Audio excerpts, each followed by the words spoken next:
বাঙালি সংস্কৃতি শুধু যে সাহিত্য, সঙ্গীত বা চলচ্চিত্রের জন্যই পরিচিত সেরকমটা কিন্তু নয়। বাঙালি সংস্কৃতির আরেকটি বিশেষত্ব হলো খাওয়ারের প্রতি তাদের অদ্ভুত ভালোবাসা। আর তাই বাঙালি বাড়ির যে কোনো অনুষ্ঠান মানেই খাবারের উৎসব। তারা যেমন একদিকে ভাত, ডাল এবং মাছের প্রতি প্রেম দেখায়, অন্যদিকে পাশ্চাত্য খাবারের প্রতিও থাকে তাদের সমান আগ্রহ। আর সে কথা মাথায় রেখেই বর্তমানে যে কোনো ক্যাটারিংয়ে খাবারের পরিসরও অনেক বেড়ে গেছে।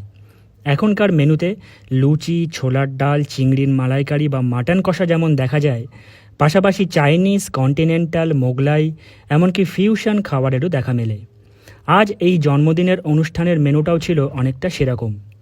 দুপুরে খাওয়া দাওয়ার আয়োজনে ছিল সরু চালের ভাত, মুগের ডাল, ঝুরি আলু ভাজা, কাতলা মাছের কালিয়া আর খেজুর আমসত্ত্বের চাটনি।